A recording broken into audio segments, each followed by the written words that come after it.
All right, we're going to start standing today. So just with some basic shoulder rolls. All the way down and back. And then change directions. And you're going to need to find a door frame because I've now got the pole. So I'll fix the pole. But just so that I don't have to move the camera. But just holding onto the door frame, and because it won't be round, you just kind of have to like pull like weirdly. Push with the bottom hand. And just come into this nice lat stretch. Yeah. And it's more about the push with the bottom hand and breathe into that sideways, side lat. So all down here should be feeling quite nice. And then roll it out. So look up towards the ceiling and then roll the shoulder forward. The music is annoying me. And look down and then all the way back up again. Just twice more, all the way down and then all the way up. And then release, change sides. Just turn around. Hold with the top hand as much as you can. Push with the bottom hand and rotate. Start. I can just turn around this way. Start going side on. I don't know why I was facing away from the camera when I can literally go all the way around this pole. So start face on. So almost like you could fit between two planes of glass. One shoulder stacked above the other, hips even, and then start to roll it out. So look up towards the ceiling underneath the left arm and then look all the way down so that you feel that in the full shoulder girdle. We want to have nice stretch out lats so that we can actually stretch the arms up overhead. So then let's hold on to that same door frame and push against it until you can come into like a cow face. So we're doing cat-cow against the wall. So you push the palms into the wall and kind of round out the upper back. And you can really bend the knees to push into that. Try and keep the shoulders down away from the ears even as you push around. And then take like a reverse body roll. So from the tailbone goes in until you can come up and roll the shoulders back, heart opens, and really stick the booty back to lengthen through the upper back. So rather than pushing the hips towards the wall, take the booty out. So if you imagine you're in a cat-cow, you'd be on all fours and you'd have your butt sticking up in the air. So we're imitating that movement just up in standing and then tuck under again. Now you can curl into the upper back. Push the hands against the wall and keep the shoulders away from the ears. So it doesn't quite feel like cat-cow, but it's quite similar. And then do a couple of those little spinal rolls. So roll out and then tuck under. And then it starts to become like a bit of a body roll. Just getting some movement into the spine. And you can bend the knees quite a lot here and get like a lot of spinal flexion and kind of rolling out.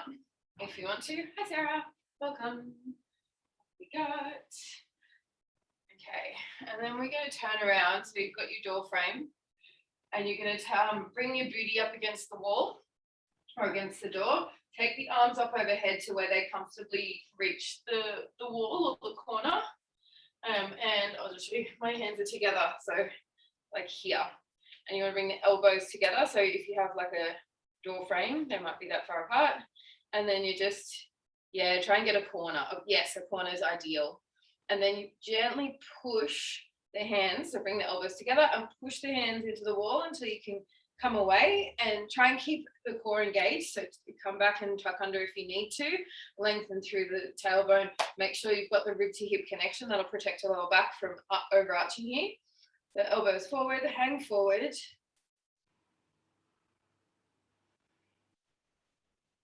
Core on, yes, oh, good.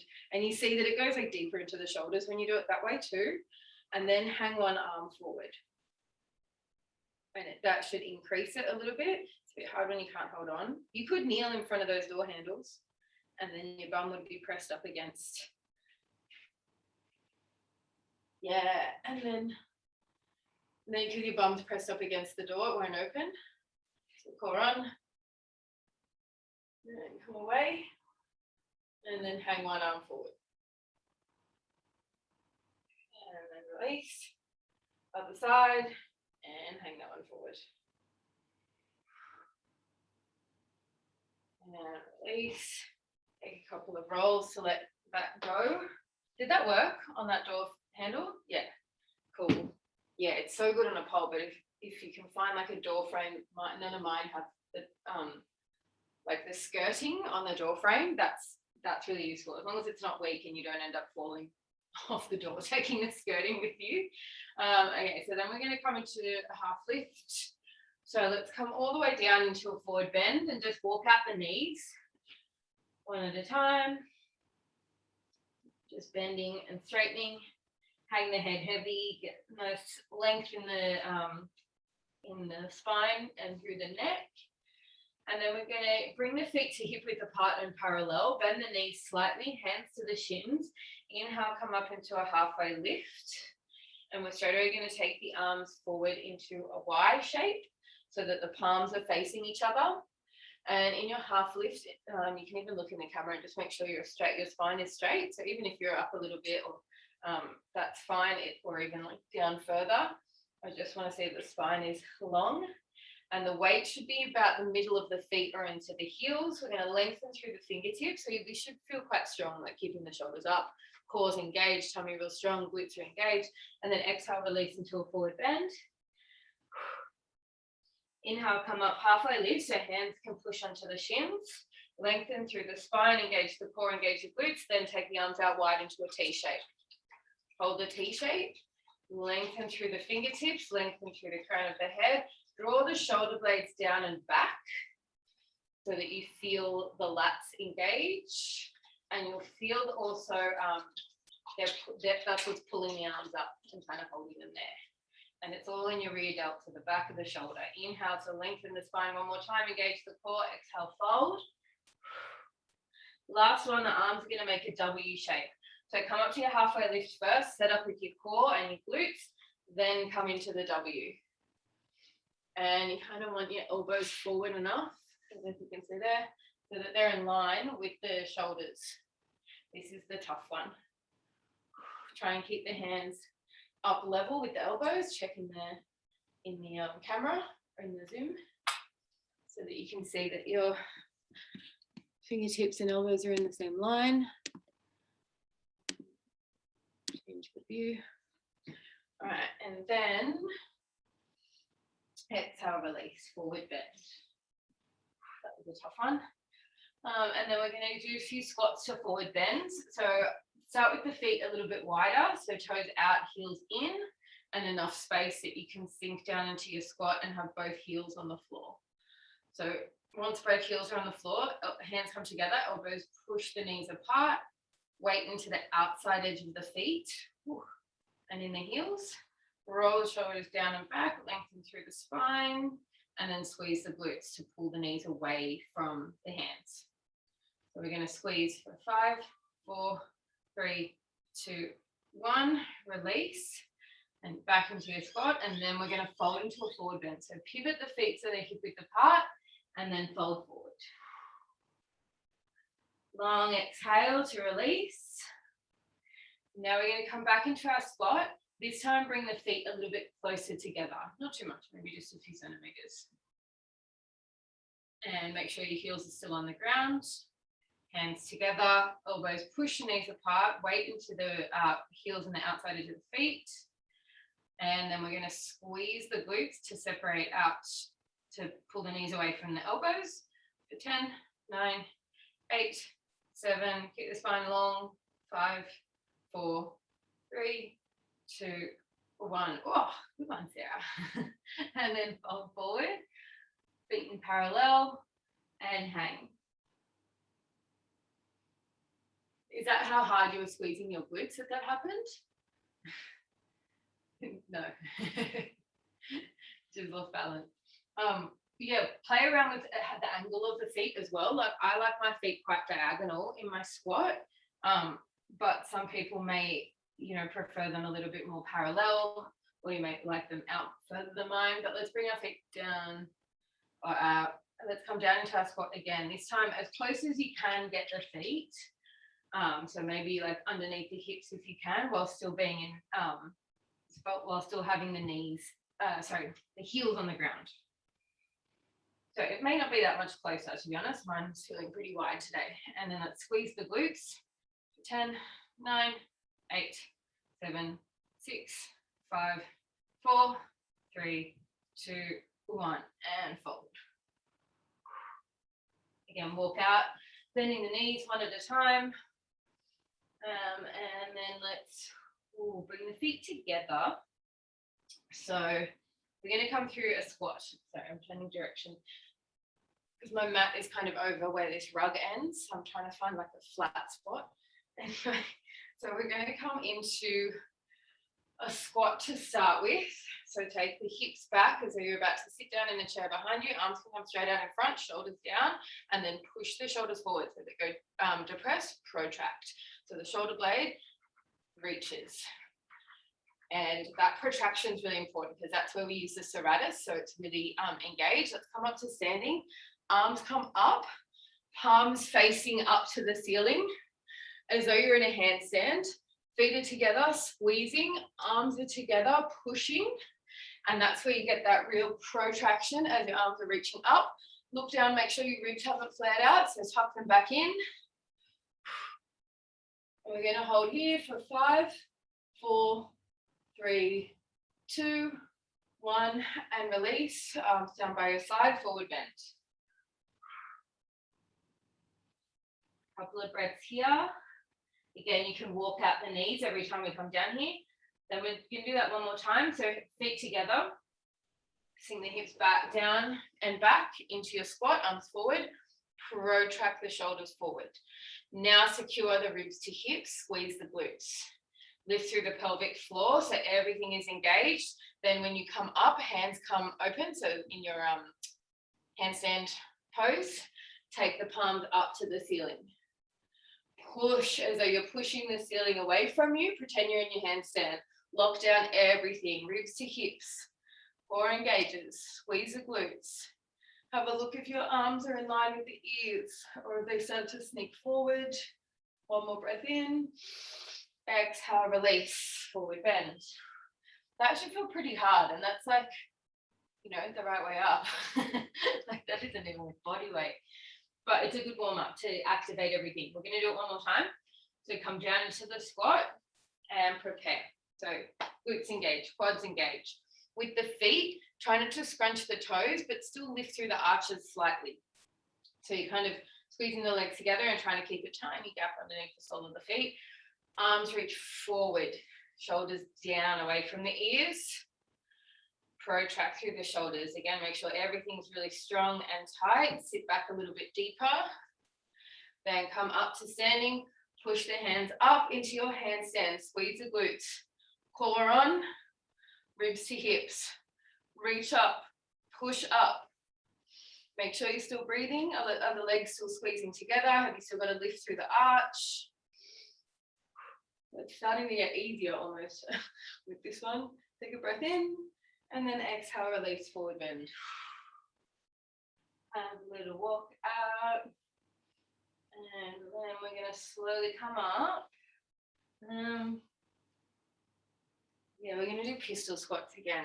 They're really just the best in terms of like ankle mobility and leg strength for when we're kicking up into handstand. So it's a single leg squat. The hardest version is to take your leg forward. Turn it and go all the way down, all the way up. As down as you can. You can also roll something up, put it underneath your heels. So I reckon you could definitely try this version with the leg going forward. Otherwise, the modification, motor mouth this morning, is to step back. So your front leg is still doing a squat and you're aiming to get your shin on the floor behind you. So we're going to do 10 of these on each side. Start moving in your own time. Try not to put too much weight on that back leg. It's all about the squat with the front leg. And if you can, keep the back leg raised until you touch down with the shin. Nice, Sarah. I think we're up to like 4, 5, 6. Make sure the knee tracks over the toes. 8, 9, 10. Stay with me. We're going to do 10 more. 11, 12, 13, 14. Oh my God. 15,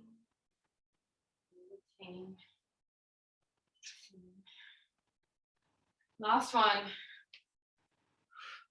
And come up. Whew. Give it a little shake if you need to. Let's come forward, step back, and just come into a heart chakra pose. So taking the arms forward, keep the hips above the knees, and relax the heart towards the floor. So you can keep the forehead down on the floor, or look forward and take the chin, but only if you can feel it, only if that feels okay in the back of the neck. Turn it to strain, press the tongue to the neck, to the top of the head, just switch on the neck.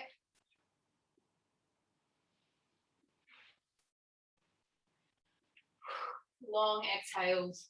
As you relax into the floor, kind of feel like you're melting your heart to the ground.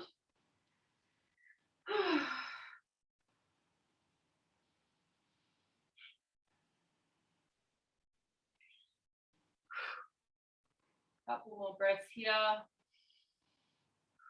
before we go into some strong, some strength stuff. So we're going to be on the wrists a little bit. Let's come up and do some wrist prep when you're done with your stretch. So starting with our little wrist pumps, so squeezing the lemon, and you can do them slower this time. Also keep the thumb lifted. So coming up onto the knuckles of the hand, just lifting through the palm, thumb lifted and squishing the lemon underneath. Go every direction. And because we're going slower, you only need to do about 6 of these rather than the 10 quick pumps. Back the other way.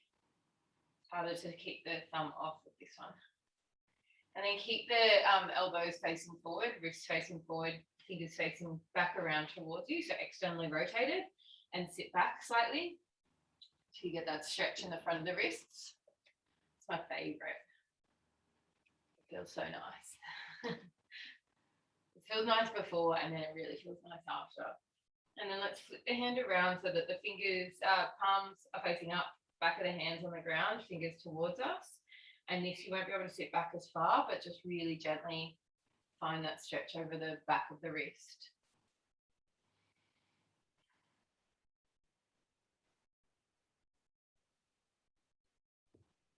And then bring the hands down back to your neutral position. So spine is long, shoulders over wrists. And then kind of do that same thing we were doing with the feet, where you're kind of sucking up into this little spidery shape, just so that you've got real tension in the fingers to keep it out of the wrists, and then do some circles. So your knuckles might bend as it comes into that like spidery kind of push, and that's kind of what we want with handstand. We want to have like this spider hand bent fingers so that we've got traction, and then you can use the fingers to do little micro pushes to keep you balanced in the handstand. You kind of go like fingers push you that way, and then the palm of the hand pushes you that way, but you kind of want to do it so lightly that once you use the palm, it really it's quite strong, I've noticed, but usually it's the fingers for me. So change directions if you haven't already. You know, like when you push down and you're trying to correct, I like always push the fingers way too much and then I come out of it. So having that little bend, trying to minimize and control how much you push. Okay, we're gonna flick out these, and when you're ready, actually, yeah, that should be okay. Let's come into some serratus activation. So you can be in all fours, or you can be lengthened out into a full plank if you want for this, and showing that the core is on, and shoulders down away from the ears, and we're sliding the shoulder blades together at the back of the spine and then apart. So kind of retracting as much as you can, keeping the shoulders down, and then protracting as much as you can. Let's do 8. So really feel, rather than feeling the shoulder blades winging out, try and feel them gliding along the rib cage. Nice.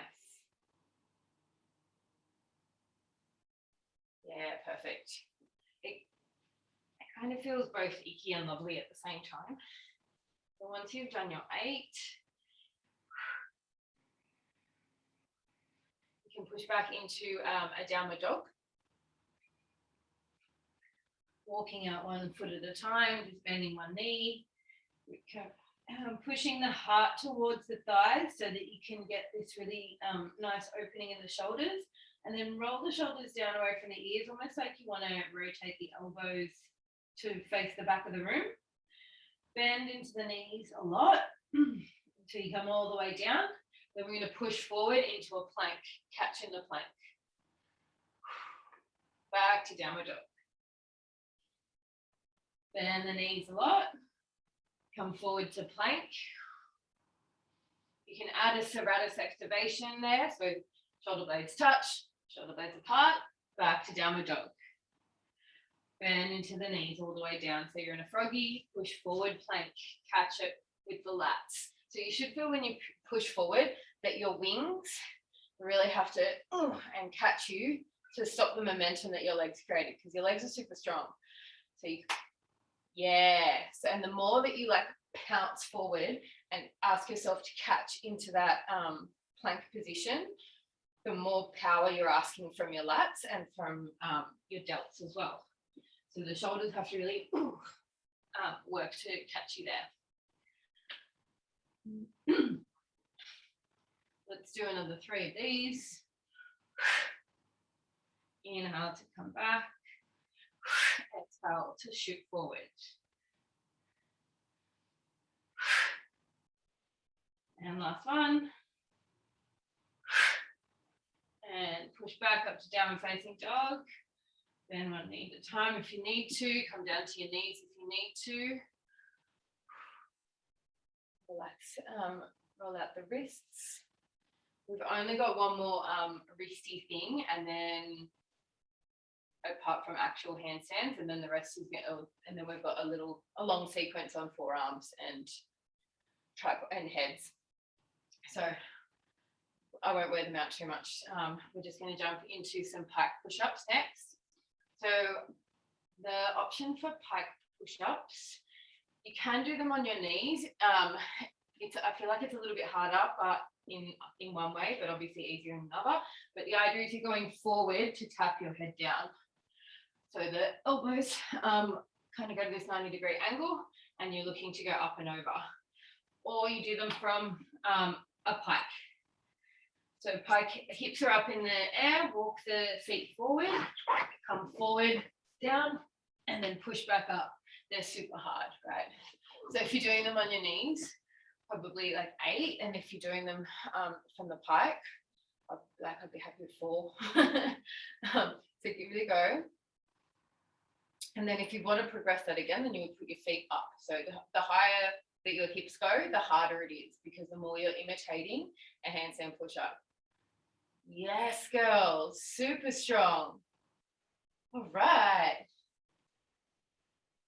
We'll be getting these strict handstand push-ups by the end of lockdown.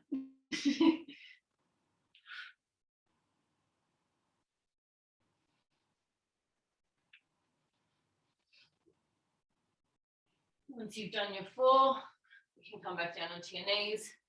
Give the wrists a little shake. Feels like you could have done 8 of those in the full pike. You're 5. Oh, well done. Yeah, they're tough. Okay, then we're going to come through to a hollow body hold. Ooh, so on your backs. Oh, no. No. I don't need the extra weight. Thank you. I love you, but no. Relax to get on your tummy when you do a hollow body hold. So option 1, legs are in tabletop position. Option 2, legs straight up in the air. And option 3, legs down in a dish shape. You're curling up, making sure the lower back is on the ground. Oof. Let me get the timer started. Okay, now we're in a minute. So make sure that the lower back stays imprinted and tummy stays down and flat. So that makes sure that we're using the whole transverse abdominis rather than just rectus, which will pop up in the middle. If your legs are, or actually no matter where your legs are, squeeze them together, really point through the toes. Reach the hands forward. Lengthen through the neck, chin tucked in. If you're lowering down and your it runs off. That's good. Okay. If you are lowering down, make sure that you only lower so far as you can without the lower back coming up off the mat. We've got 20 seconds. Keep reaching forward. 15 left. Lengthen through the toes and through the crown of the head and through the hands with every inhale, and with every exhale, flatten the belly. 4, 3, 2, 1, release. Whew. Okay. Let's come back through. We can just roll over and come into down dog again. This time we're going to go from down dog into dolphin. So arms are straight. So this is from our handstand into our forearm balance. So you can either go one elbow at a time, try not to twist too much, or preferably it's both elbows at the same time. So from down dog, pop down into dolphin, push up to down dog. Try and keep the chest pushed through so that the shoulders are doing all the work rather than coming forward to go down and then back, because then you get to use the chest. So let's just do 10 of those.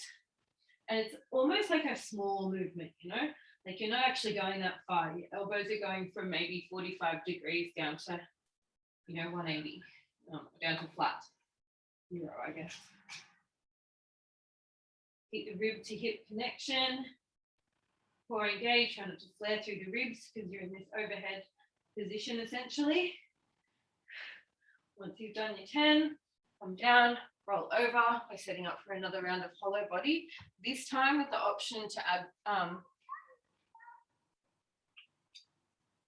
actually, never mind. We'll just come into a straight hollow body. I was going to add flutter kicks, but to be honest, I think hollow body's hard enough.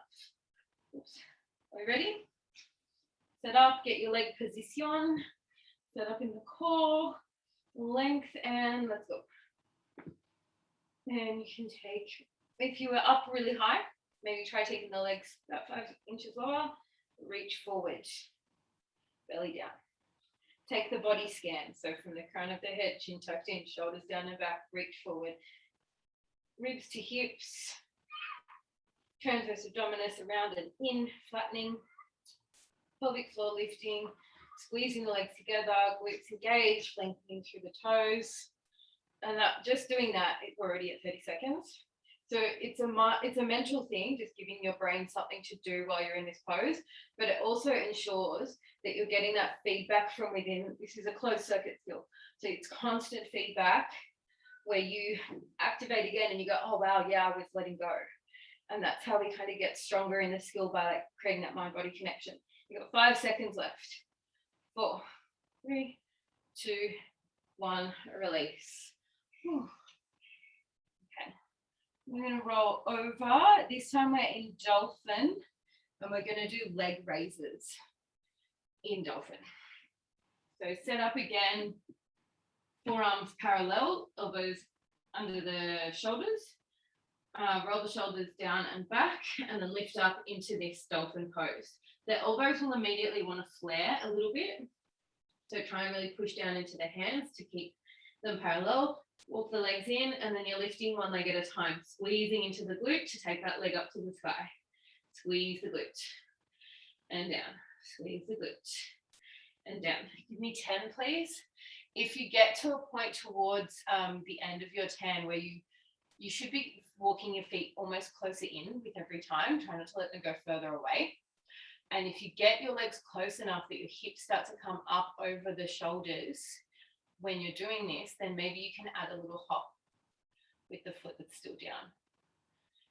So you're so close, your hips are about 10, or maybe like 15 centimeters away from like being right over the top of your shoulders. Same with you, Saria. And you can almost feel like if you lift up the leg and the foot that's on the ground, if you bring that up onto the toes, you can start to feel that tip forward. So we'll do another few with toe raises as well, but you come in, take that leg up and then lift up onto the toe of that standing foot and see how much more I can push and get my hips stacking And then you can start to feel a little bit lighter in that toe, and that's where you would start to really use the core to bring that second leg up, or maybe do little like bounces. But don't kick up into this one. We do kind of little bounces to test and just to like have a go what it feels like. But kicking up in this one, you can fall down and, you know, your face is really close to the ground, but it's not touching. So until you're like strong and solid, either use a wall or just, you know, little tiny bounces is enough. But it's more just so that you could feel how close you are, you know, that it's like you're only like a little bit away from getting those hips stacked. You can see with Saria now. Like if she kicked up and landed that as well, she'd probably land in a banana back because your hips are about that far away from your shoulders. So even if you caught, you would be really curved. So that's why we walk the feet in, try and get the hips over the shoulders. Okay, last one, last hollow body. And then we're going to do some kick-ups. Hollow bodies are good because they give your wrists a break, huh? Brutal, but so they make you very strong. Okay, where's my timer? Are we ready? Legs up, core on, spine long, reach forward and wear off. Make sure you're still breathing in and out through the nose. Reach forward, keep the chin tucked in, neck long. If you're ready to progress a little bit, do so consciously with mindful, conscious awareness.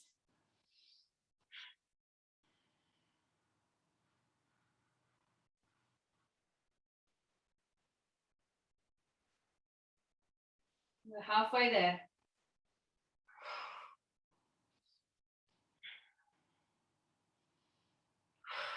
Reach forward with the fingertips.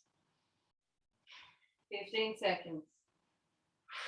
Point through the toes, squeeze the legs together.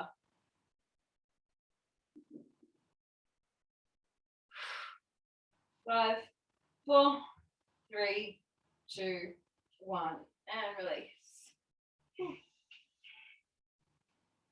Okay, then we're going to come into some kick-ups. So these are handstand kick-ups. We're just going to do a leg switch. And the idea is not to stick the handstand. The idea is to practice kicking up. So we don't, you can use the wall if you want to, in which case you're just practicing getting to the wall as softly as you can, rather than like, you know, throwing ourselves over, kicking us off, or like, you know, slamming into the wall. But because the idea is not really about sticking the handstand, you can do them away from the wall because it's just practice to get the hips over the shoulders. So if you're comfortable with the kick up already, you can just come straight into it. Otherwise, walking the toes in, one leg up, bend into, I bend into that standing leg, but some people like to start from way up here and step into it. And then that way you get a little bit of momentum in that leg. I like to already have my hands in position, and then I push into my shoulders to get to that full protraction. Take that leg up and bounce a little bit. And the idea is switch at the top. So you want to kick up with one leg, come down with the other. And then obviously that way you're alternating and you can change legs. So predominantly we'll all kick up with one leg, but it's good to practice the other leg kick up and just keep both legs as strong as you can. Let me have a look. Yes, Sarah. Yes, nice. And the aim is to get, yes, your hips are coming right over your shoulders. And the more that happens, yes, the more you'll get like air time. So the leg that's going up, make sure it keeps kicking up. Make sure you keep driving it up to the ceiling. Yeah. And that's what gives you a bit of height and a little bit of like air time. Is the higher you can get that both legs, then the more air time you get. Because obviously if you're switching them right at the top, then they're switching where the handstand would happen. And the idea is that eventually you elegantly come up, switch, down. That it, you know, becomes a slow, controlled movement.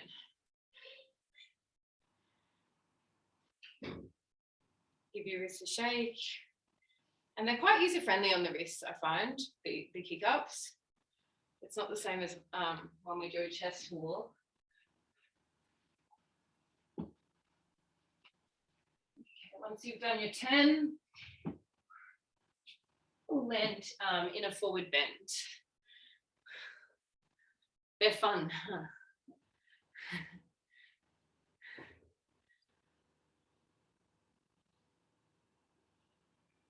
Okay, so once you've done your 10, we'll come into a forward bend, so a straddle forward bend, which I just realized like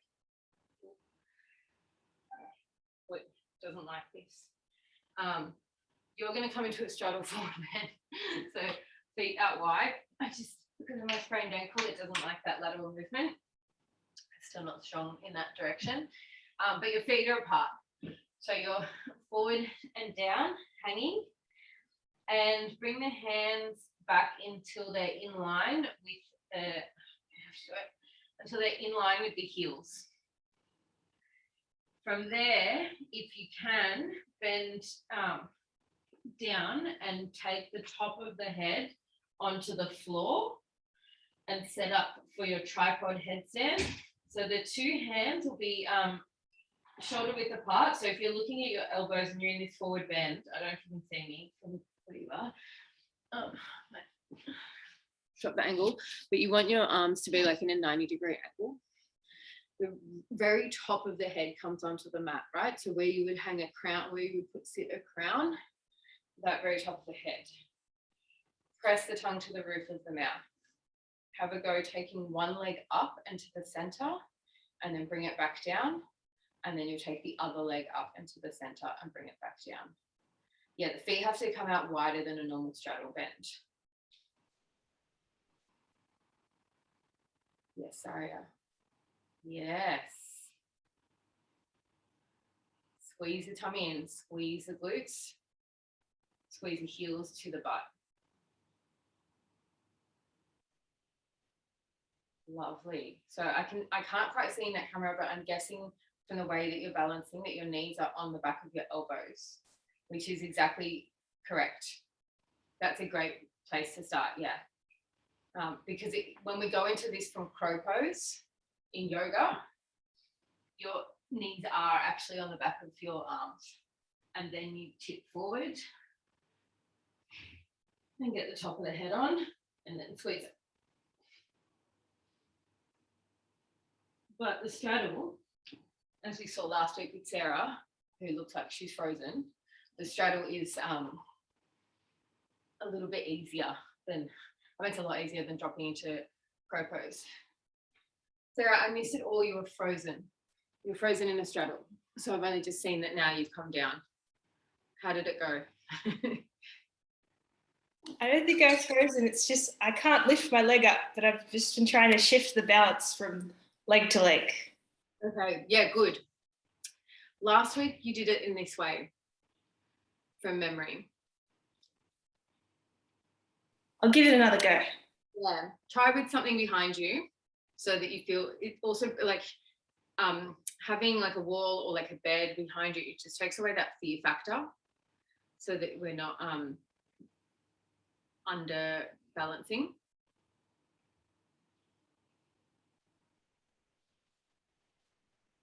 Yeah. Now bring, if you can, bring one knee to the back of your elbow. Yes. That's the direction it's going in though. That's it. Also, you definitely can lift your leg up. Like if you can shift it in that way, you want weight in the top onto the top of the head. Press the tongue to the roof of the mouth. Yes. There you go. Other leg. Yes.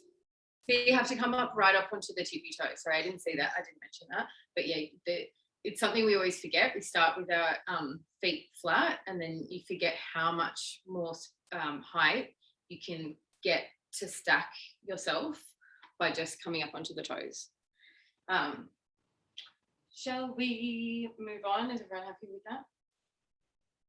I'd like to do some chest to walls, which if you find your wall, so I've got a minute, but a minute is a long time. So we're working up to a minute. The goal is a minute. I'll put the stopwatch on and we can see what time we'll get. But the idea is you walk up to the wall facing the wall. I think I have to be this far. Okay. Can you still hear me? Great. I feel like I'm so far away. But walk, so you walk up to the wall, facing the wall, take the legs up, and you're going to bring your hands in as close as you can until your chest is touching the wall. Really make sure the hands are shoulder width apart, so I don't get wide, and pushing down into the mat really hard, and I get my nose right up to the wall. It makes it really, really hard. So the further away you are, the easier it will be, but you still have to be in a really locked out, strong core position. If you're further out, there's a risk your back will hyperextend. So wherever you are, core. But if you're straight upside down, still core, but it'll be more into the shoulders. So stopwatch is starting once Sarah gets up. Now, okay, so we're aiming for a minute. Next position. Okay. I'm going to try not to hurt my neck. Sorry, 20 seconds, but you did get up there earlier, so I reckon that's about 30 seconds. Push into the fingers, squeeze the core, squeeze the glutes, squeeze the legs together. Going great, Sarah. Nearly there. We're more than halfway. 40 seconds. So if you can hold on for another 20, Sarah, see if you can come back into it. Push down into the hands. Squeeze the legs together. 7 seconds left.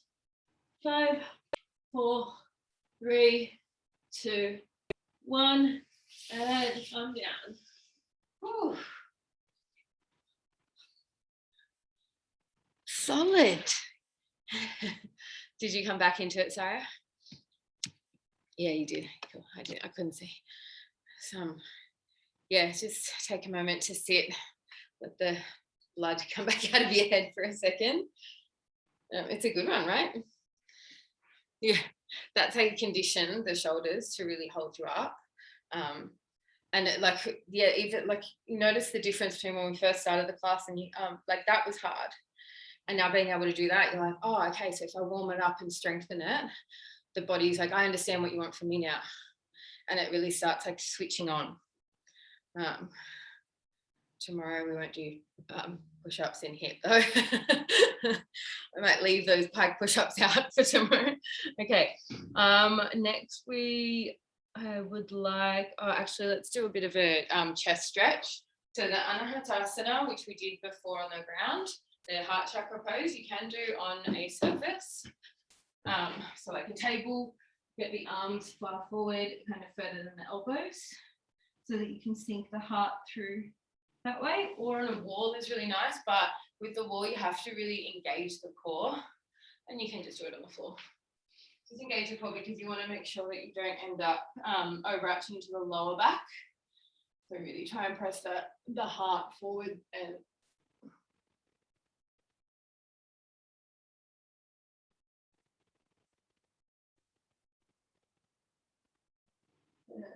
release. Turn around and face away from the wall, and move that around. We're going to do wall angels. So you'll be pressed up against the wall like this, and you'll have your arms out wide, and the idea is to keep the backs of your hands and the backs of your arms touching the wall the whole time. All the way up, hands to touch, and then all the way back down. And you may find, unless you've got like incredible shoulder mobility, that right when you get up to the top, it's harder to keep the arms pressed up against the wall. without arching into your back. So that's the key. Keeping the back nice and neutral. So you still have a gap behind the lower back, but trying not to increase that arch as you take the arms up and keep them up against the wall and then back down. So give me about 6 of those. The arms go all the way up to straight. Sorry, I can't see your arms, but it looks like they're pretty good actually. Tip me up. Yeah.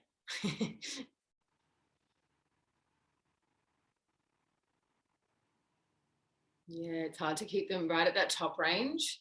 I find it super difficult. We'll do a stretch at the end that I've got to help with this this movement, but the up against the wall is that real active flex, because you're asking your rear delts to open up, and that's what will open up the front of the shoulder more than, or as well as the stretching, is this activation point. So we'll do one more chest to wall. Oh no, we're running out of time.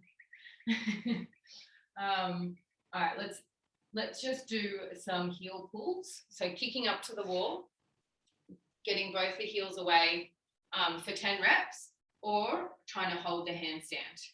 So the heel pulls you can also do facing the wall, but I find them a lot scarier. So kick up, try land softly, look at the hands, squeeze everything into your fully engaged position, pushing down, and then heels come away from the wall. And you don't want to be so close that you end up just kicking yourself off the wall. Try and leave a little bit of space, but not so much that you're in a banana back, and to pull the heels away from the wall, you have to really curve under. You're going to make sure you're still straight line, but enough room to go back and forward, or enough room to just hold. Yes, Saria, that looks like a really good hold. And you can get 10 seconds or 10 heel pulls.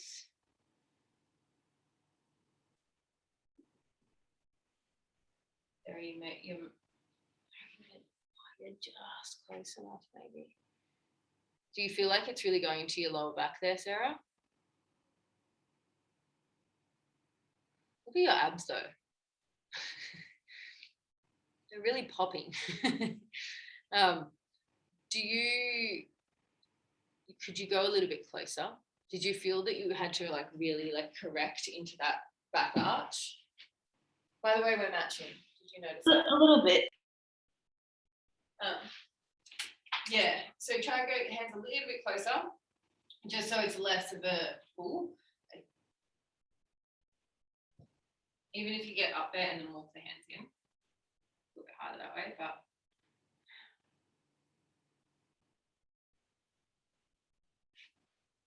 pick both legs up. That other leg that's staying down is dragging you down. Yes, there you go. Legs together. Squeeze the glutes. Push into the hands. Arms are straight. Tongue to the roof of the mouth. And think pelvic floor lift. Yes, that was way more solid. Because once everything's tight, then pulling the heels away from the wall is just a very tiny little, it's a tiny movement. Okay, let's do 10 more wall angels. So come up to the wall and work that mobility. Keeping the lower back, or keeping the booty connected to the wall, trying not to arch too much. So we weren't doing 10, we were doing 6, I think.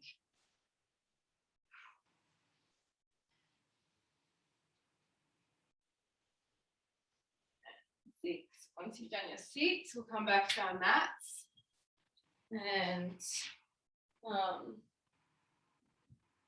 actually, do you want to do a forearm stand first up against the wall?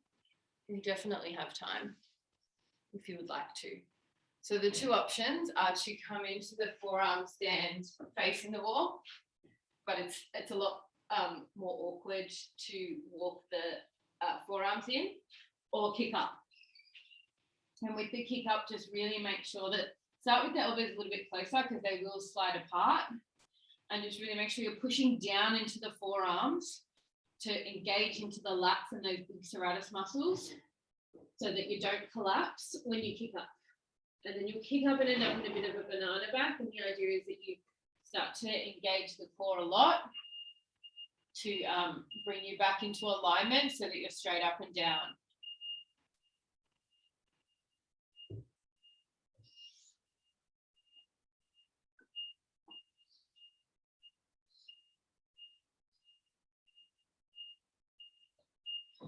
Have a few breaths there.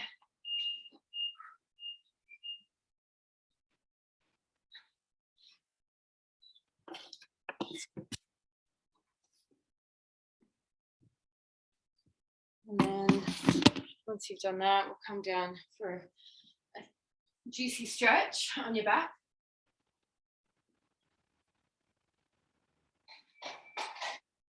Yes, Sarah.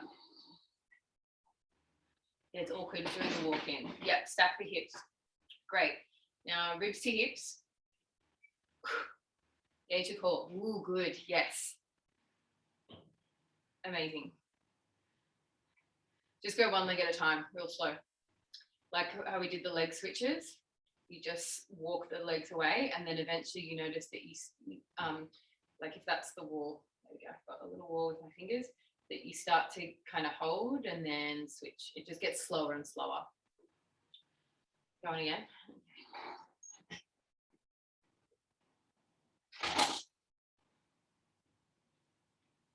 And that is a great way as well to train shoulder strength, is the way that Sarah's doing it, off your wrists. If you want to do those chest to walls, chest to wall is like an amazing exercise, the one that we did before. But if it gets hard on your wrist, do it that way that Sarah was just doing, forearms facing, and just march the legs, and you'll get a minute, and it's a really good core and glute activation. So let's come to lay down. That's your homework. You're at home and you, what can I do to work on my handstands while I'm making this cup of tea? Lat stretches and chest walls. So come to lay down, and you'll take your the hand that the arm that we're stretching, the palm's going to touch the back, and you use the other hand to push it down as far as it possibly can go. Lay down with your knees bent because you want to keep the lower back on the mat. So really imprint the spine. Use this hand to draw that elbow across, and then use your head relaxing into the arm to take the forearm down to the mat. And the more that you relax into it, you'll notice that your lower back wants to come up. Keep that lower back down. If you're like forearms down, lower back's down, this is easy, I don't know what she's talking about, it's barely a stretch. You can start to walk the feet away from you, because it will make it harder to keep the lower back down. And this is what we're really stretching. We're not just stretching, we're stretching the lat and the tricep, but we're stretching it in an overhead position while still maintaining our rib to hip connection and our core engaged. So this is an active stretch. So the further out you take your legs, you'll notice if you lay them all the way out, it's almost impossible to keep that lower back connection. So I keep the micro bend, heels in, and kind of pulling, pushing a little bit with the heels down, trying to push down rather than away, because then that kind of makes it too easy.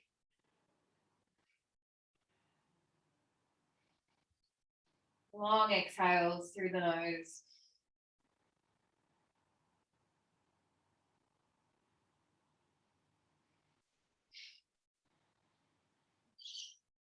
Try and be here for about 40 seconds.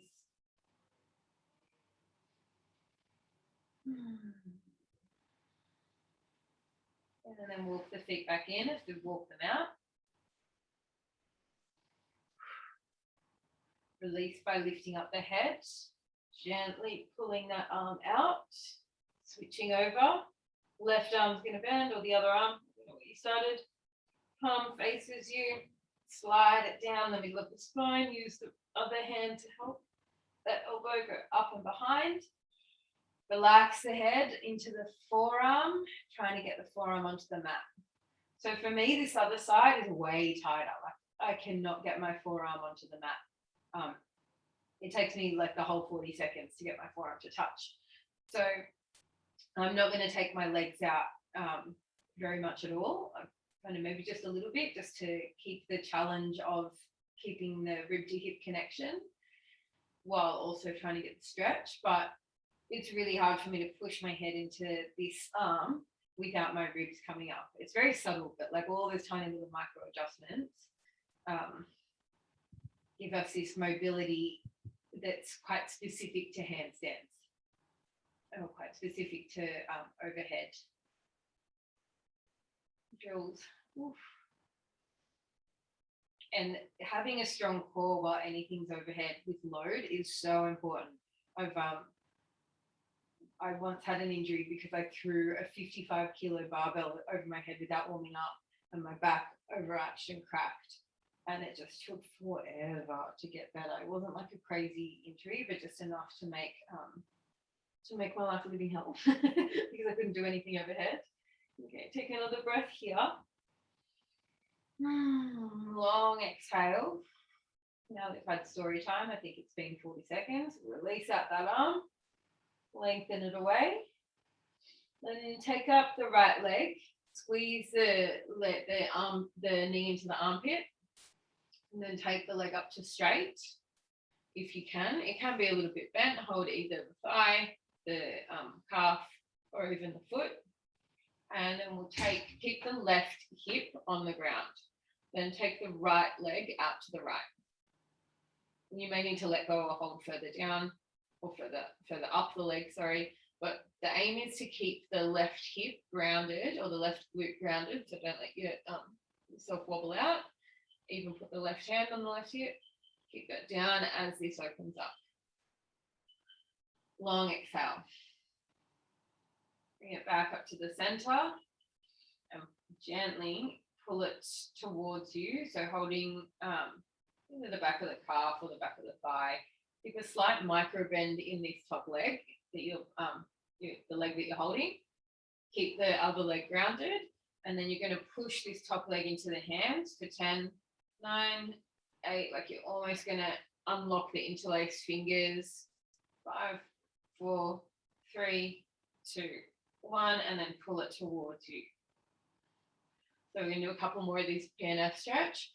Kick away, pushing through the heel, drive the hand in for 10, 9, 8, 7, 6, 5, 4, 3, 2, 1. Pull it towards you.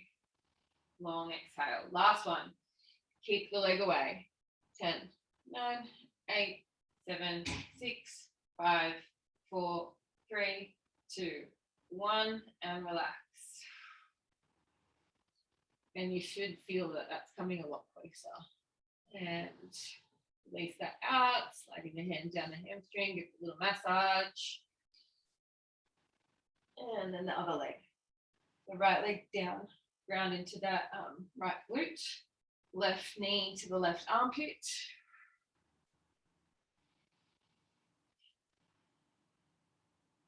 Then take the leg and extend it.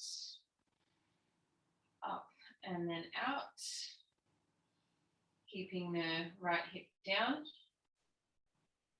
Maybe even holding it with the right hand. And the right shoulder should stay down. Neutral spine, so there's a little bit of a gap.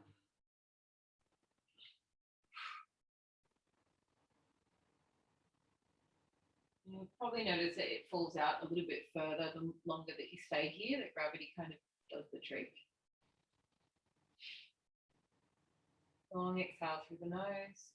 Let's bring that leg back up to center. Hold the leg, interlace the hands around the back of the leg somewhere. And we're going to kick away for 10, 9, 8, 7, 6, 5, 4, 3, 2, 1. And relax the leg in. And kick away for 10, 9, 8, 7, 6, 5, 4, 3, 2, 1. Relax the leg in, really drive through the heel so that you're using hamstring to activate. So 10, 9, 8, 7, 6, 5, 4, 3, 2, 1. Relax the leg in. Long exhales as you're letting go, massaging out the back of the leg. Grabbing that nice meaty hamstring. But yeah, hamstrings are important for handstands. So the when we kick up with doing these kick ups, Not that to be long and strong at the same time. okay, guys, thank you so much. Hopefully you enjoyed that. Bit of a new and improved method. Thanks for the fun. My shoulders are gonna kill me tomorrow. Yeah, let me know how you feel. But that's how we all get nice little round boulder shoulders. Goal. Right. Bye, girls. See you, Elle. Good day. You too.